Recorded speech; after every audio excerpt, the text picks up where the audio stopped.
Peace, family. Though we come over here right quick and chat it up with y'all. Haven't done one of these videos. While we in this long line. Yes, in a while. Yeah, out here in Memphis. Not so much it's not definitely not a shipyard, but it's a lot of containers. We're here to pick up a container. But it's a good line of trucks, so we figure why not come and touch base, speak, and just I guess get some stuff off the mind. Yeah. Just because we know just trucking itself is just heavy mental, period. A lot of times I guess we don't think that way. A lot of people assume I guess trucking is just driving around, in which it is at the core of it. But just the anxieties that come with trucking, the what is it called? Is it something called separation anxiety? Like just being away, like that's why a lot of people they'll tell you trucking ain't for them. You know, they'll go through some of the processes of it, and a month later they can't handle this. And it's not about the job and the duties that you're doing from day to day. That's simple. But it's the heavy mental portion of trucking that the average person can't handle. Yeah, because trucking, it messes with your psyche. Facts. You know, it's like we gotta put our seatbelts on. No, we just want to. Well, we got to be aware of what it is. So even though we just following a group of trucks and we just moving up, inching up, you know. Yeah. Who knows? Y'all know how the internet get down. Yeah, I was actually thinking about posting some older videos of when I first started trucking, because I've always talked about how I've told him this, that I've always felt like there is a lot more, and I might be wrong, but I feel like there's a lot more that a woman goes through when she's out here trucking mentally.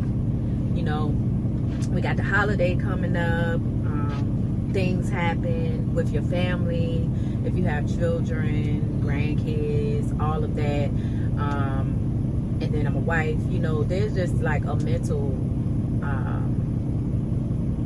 it's like a roller coaster, honestly, that you go through out here, and making sure your mental health is intact is one of the number one priorities, I believe, as far as being a trucker. Because like he said, it's the trucking aspect of it is a job. You know, we come out here, we have a job to do, we know what it entails, but the reality is this is truly a lifestyle.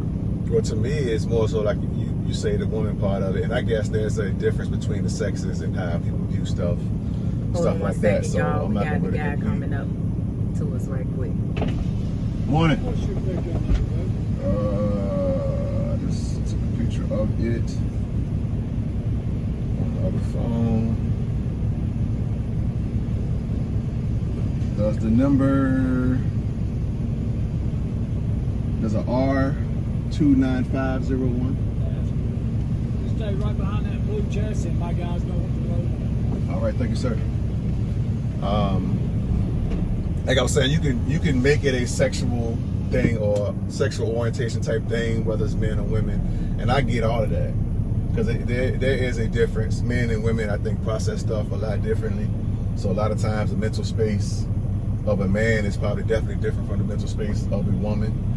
Oh, well, you know, I'm always kind of on the side of roles. So, but with that, and I ain't gonna sit here and make a debate of what's worse or what's harder. No. Yeah, I just know for me, being the man of this operation, just like in normal life when it comes to the family, day-to-day operation of the family, I'm sure your mind is in places that mine isn't. Right. Because we have two different roles or two different responsibilities within our union. Yeah. But on the road, you know, I think about stuff and process stuff that I know you don't think about, like, at all. Yeah. Where we're going, how we're getting there, all the nuances of what goes on when it comes to traveling or wherever it is that we're going. So it's times where I know that you're asleep and I'm constantly brainstorming Right. You know, I'm zooming in on Google Maps, seeing where we're going, the location, what's around it, what's the best way to get into it, where's the shipping office at, where's the trucking gate at, like. And on my end, I'm doing checking something the weather. different, right? I'm doing the weather. I'm doing all the little things within the process to make it a lot simpler and easier. All you know is we just get somewhere. Right. I mean, even when it comes to putting stuff in the Qualcomm or whatever the case may be, there's certain aspects of trucking that I ain't gonna say oblivious. That may be the wrong word, but that you don't have the responsibility of even thinking about like that. The forward thinking of that. Your whole job is completely different. It is, because my forward thinking. So a lot of people just can't handle all the different aspects of this. Some people don't know how to do what I do, or for a woman to do my portion of it, to her could be too much, or more mentally overburdened, or more of a challenge than she wants to even deal with. Right. And that has a lot to do with your team roles, and because I know that there are women out here that handle those things, or however. But again, that's what I was referring to, because I carry a level of a thought process that ruminates in my mind, because I'm making sure that all the bills are paid like they're supposed to, making sure that what's going on at home and our home life is what is taken care of, you know, as far as like that end of it, the business end of it. I'm the one that makes sure that things are taken care of that low, because you don't stress about that. You don't really come to me or have to be concerned about what's paid, when it's getting paid, whether we're straight. You just go home and enjoy the house and the cars, and you know, whatever our living situation is. A lot of times you find out about it after or later, because that's not that's not what's on your mind. But those types of things are on my mind while I'm out here, in addition to the time that I am, you know, driving, or, you know, I mean, dealing with some of the things that's relevant to our trucking career. So we both have a separate level, duties, like that stuff you're talking about, the bill paying, all of that stuff. That's the back end, the business. Because my duty, I'm not stressing or worried about it, because I know what money I produced already. So I don't have to worry about how the money is divided and divvied up. Yeah, but then what I'm saying is I don't really worry about what and how you're doing things, because I already know what I've already put in the pot already.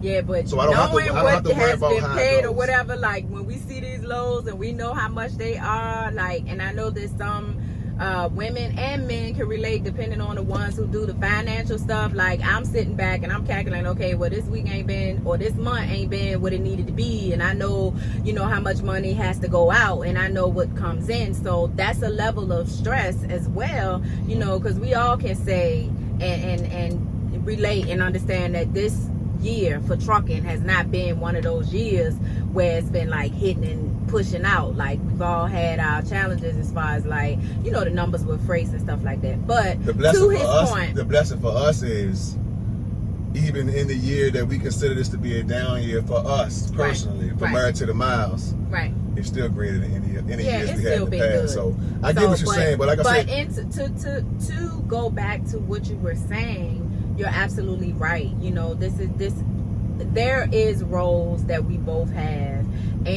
but there is a level of, you're not going to understand my stress and I'm not going to understand your stress, but there is a stress level that's there for both of us, which can play on the psyche. You know what I mean? It all plays on the psyche. I get that. And that's why it's good to make sure that you have things outside of your trucking experience that not just stimulate you, you know what I mean, but help you stay balanced out here. I was thinking the same exact word. Really out here on this road. I have my friends, I have my trucker friends, I have my friends that's not truckers, I have my family, but I also have my own individual vices that bring me joy, that make me happy, that make me laugh, that make me keep going, that I'm encouraged, you know what I mean, because you need all of that out here. When life happens, you're not always going to be in a situation where you can just do what you want to do, you know what I mean? Sometimes out here on the road, there's loss. You know, you have things that happen in your family. You have things that happen that's detrimental or a crisis situations, and you can't always be there. And that, for me, as a mother and a daughter and a sister, a friend, or just whatever my role, a grandparent, you know, all of my roles that I have, it can be very frustrating, because who doesn't want to be hands-on or be present when something's going on? And you can't always explain that, because sometimes it can come off like you choosing money or work over what's important. And the reality is that most of us, I'm just, you know, this is what I think, but most of us are not just out here for us. You know what I mean? Like, me dropping the ball and saying, okay, well, we're just gonna go straight home because this happened and that happened, you know what I mean, might not always be the best decision in the moment, because there are more things that's connected to us than us just making decisions based on what's going on. So we have to think things through, just like I was just saying. By me being the head of a household, and I'm speaking from that perspective, so I don't know who is heads of households or just heads of anything. So if you're not that, you may not understand what I'm about to say. You have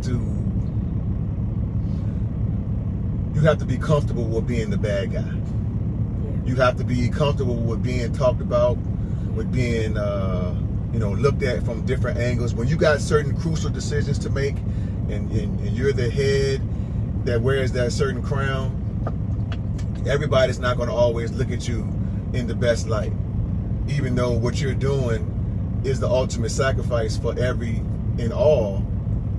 Some will look at what you're doing as being a selfish, or being whatever the case may be. When you're talking about going home for this, that, and the third, like, there's a lot of stuff, and there's a lot of sadness that comes with being there. There's a lot of hurt that comes with being that, but you can't live with that on display. You can't show it, because you got to stay focused on what the ultimate goal is. Right. And it's a lot bigger than just whatever the moment and the emotion that everybody's in. You almost got to be emotionless, because work still needs to be done. There's navigating that still needs to be. We can't sit there and just be emotional, because that's that energy in motion. So that there's no foundation, there's no clear-cut footing when you all in an emotional state. You just being blown by the wind. So that's what I'm saying. A lot of people won't understand that, because they don't take on that type of responsibility. But you have to love, maybe not love, but you have to definitely be comfortable in being the point of attack, or like I said, the bad guy or the bad girl, bad woman. Because you're going to get all those type of things. That's why I was saying the separation anxiety, just not being around, being away from everything. There's a certain being encapsulated, like being outside of everything that's going on. Yeah. It's a weird space to be in. Like, most people who travel, you may go on a weekend trip somewhere, take your family on a vacation somewhere. You may be gone. Maybe y'all get a week. That feeling you feel, you're not using your own bathroom. Just that feeling you get when you finally get back home. Right. Yeah. Because you're yearning for what you consider to be normal stuff, what you're used to. Yeah. Your comfort zones. That you don't really get that if you trucking for real.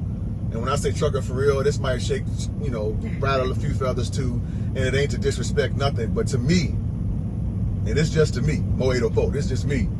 If you're not over the road trucking and out for good substantial amounts of time, you ain't trucking for real. And like I said, I got brothers that's just getting into trucking, that's regional, that wants to be local, people that's doing stuff on different levels. There's different aspects of trucking. So if you behind a semi truck and you driving a truck, technically, yes, you're trucking. I'm not saying that.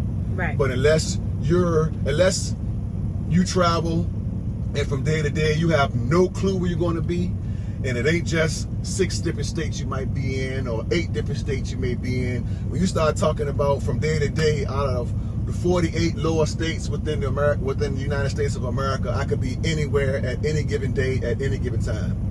Right. And that, other than you being able to pick and choose our loads, you have no control over that. I have no control over what load is going to hit my Qualcomm and where that load is going to take me and what I'm going to deal with en route to that location.